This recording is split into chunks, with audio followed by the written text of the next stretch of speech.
Puji Tuhan saudara-saudara, selamat pagi, selamat kita jumpa lagi dalam acara doa pagi di hari yang baru yang Tuhan berkati kepada kita sekalian.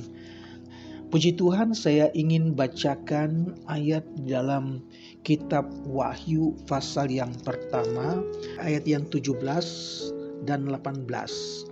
Wahyu pertama ayat 17 dan 18. Ketika aku melihat dia, tersungkurlah aku di depan kakinya, sama seperti orang yang mati. Tetapi ia meletakkan tangan kanannya di atasku, lalu berkata, "Jangan takut, aku adalah yang awal dan yang akhir. Yang hidup, aku telah mati, namun lihatlah aku hidup sampai selama-lamanya, dan aku memegang segala kunci maut dan kerajaan maut." Puji Tuhan saudara-saudara, Tuhan Yesus menampakkan kemuliaan Tuhan kepada Yohanes di Pulau Patmos.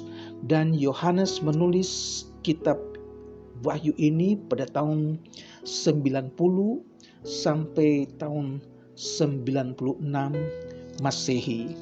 Saudara, kitab Wahyu merupakan kitab yang terakhir dalam Perjanjian Baru dan merupakan kitab yang paling luar biasa karena merupakan suatu penyingkapan dari nubuat yang akan datang dari Tuhan Yesus sendiri.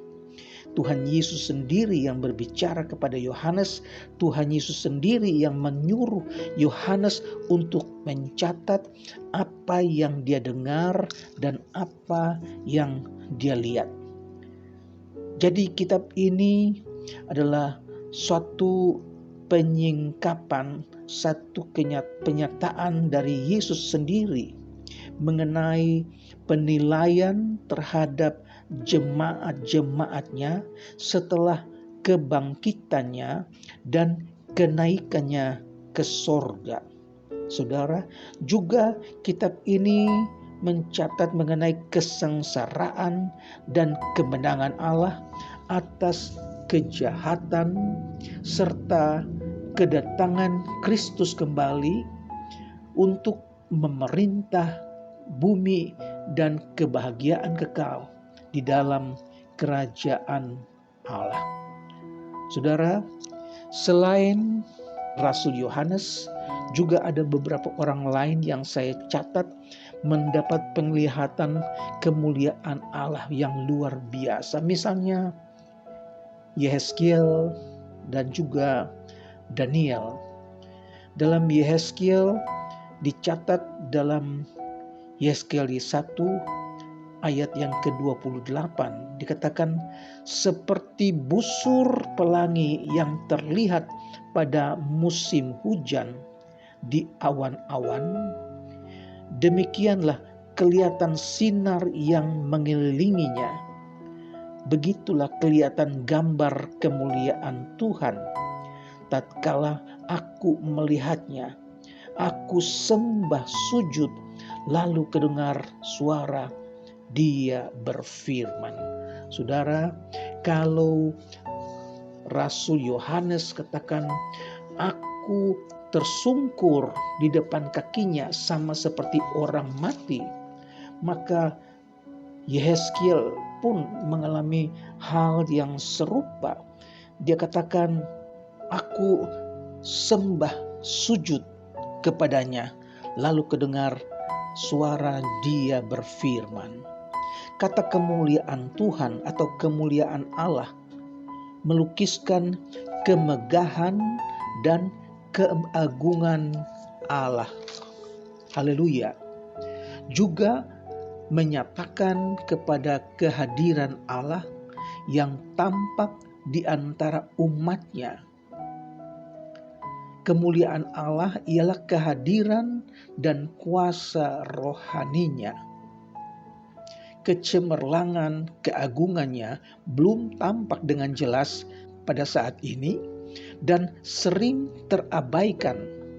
Akan tetapi orang percaya mengalami kemuliaan dan kehadiran Allah di dalam persekutuan, di dalam kasih, dalam kebenaran, dan juga dalam manifestasi Allah melalui kuasa Roh Kudus. Puji Tuhan, saudara-saudara. Kemuliaan Allah dinyatakan dalam Yesus Kristus, dalam pribadi Yesus Kristus. Ketika Nabi Yesaya berbicara tentang kedatangan Yesus Kristus, ia bernubuat bahwa di dalam Kristus kemuliaan Allah akan dinyatakan untuk dilihat oleh semua orang. Saya bacakan dalam Yesaya pasal 40 ayat yang kelima. Dikatakan, maka kemuliaan Tuhan akan dinyatakan dan seluruh umat manusia akan melihatnya bersama-sama. Sungguh Tuhan sendiri telah mengatakannya. Haleluya. Dalam Injil Yohanes pasal yang pertama ayat yang ke-14, di sana dikatakan bahwa firman itu telah menjadi manusia dan diam di antara kita, dan kita telah melihat kemuliaannya, yaitu kemuliaan yang diberikan kepadanya sebagai anak tunggal Bapa, penuh kasih karunia dan kebenaran. Saudara-saudara, juga dalam Ibrani pasal 1 ayat yang ketiga, saya tidak baca. Nah, kemuliaan Kristus adalah sama dengan kemuliaan yang dimilikinya bersama Bapa sebelum dunia ada. Tadi dalam Injil Yohanes pasal yang pertama ayat 14 kita sudah baca. Sekarang Yohanes pasal 17 ayat yang kelima saya baca di sana. Oleh sebab itu, ya Bapa, permuliakanlah aku padamu sendiri dengan kemuliaan yang kumiliki di hadiratmu sebelum dunia ada. Ini Yesus yang katakan, oleh sebab itu ya Bapa, permuliakanlah aku padamu sendiri dengan kemuliaan yang kumiliki di hadiratmu sebelum dunia ada. Bahkan Paulus menyebut Yesus Tuhan yang mulia. Dicatat dalam 1 Korintus pasal yang kedua ayat yang ke-8. Bahkan Yakobus menyebut Yesus Kristus Tuhan kita yang mulia. Dicatat dalam Yakobus pasal yang kedua ayat yang pertama, saya tidak bacakan. Kemuliaan Allah dialami dalam kehidupan orang percaya. Haleluya. Saudara-saudara, orang-orang percaya akan mengalami kemuliaan Allah. Kita tahu bahwa kemuliaan itu ada, tetapi kita tidak dapat melihatnya sekarang karena Allah tinggal bersemayam dalam terang yang tak terhampiri, dan tidak ada manusia yang dapat melihat Dia. Itu dicatat dalam 1 Timotius 6 ayat 16. Tetapi kemuliaan Shekinah Allah dialami oleh umatnya di zaman Alkitab. Puji Tuhan, orang percaya yang sungguh-sungguh mengalami kehadiran rohani Allah, Roh Kudus membawa kehadiran Allah, dan Tuhan Yesus dekat kepada kita. Puji Tuhan. 2 Korintus 3 ayat 17. Jadi orang percaya yang menjauhi dosa, orang percaya yang hidup kudus dapat dipenuhi dengan kemuliaan Kristus. Nah, tetaplah dalam kemuliaan Tuhan. Tetaplah hidup kudus. Satu waktu nanti kita akan berjumpa muka dengan muka. Kita akan melihat wajah Tuhan penuh dengan kemuliaan yang kita rindu sekarang ini. Tuhan kiranya tolong kita sekalian supaya selama kita masih ada di dunia ini, kita dapat mengalami kemuliaan Allah melalui manifestasi dalam Roh Kudus. Tetaplah hidup benar, tetaplah hidup kudus, peliharalah iman. Waktunya nanti akan datang, kita akan berjumpa dengan Tuhan. Haleluya. Tidak lama lagi Yesus akan datang kembali. Tanda-tanda kesudahan alam semakin nyata. Oleh sebab itu, mari kita saling mendoakan, saling menasihati, tetap kuat di dalam iman kepada Tuhan, supaya waktunya nanti kemuliaan Tuhan kita akan alami, dan waktunya kita akan berjumpa dengan Tuhan. Kita akan melihat wajah Tuhan yang mulia. Tuhan memberkati kita sekalian. Haleluya. Mari kita berdoa. Bapa yang ada di dalam surga, kami mengucap syukur ya Tuhan. Pagi ini kami dapat menikmati lagi firman Tuhan.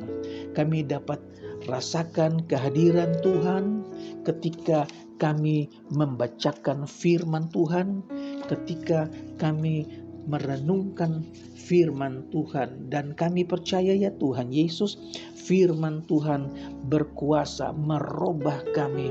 Firman Tuhan berkuasa menguatkan kami ya Tuhan.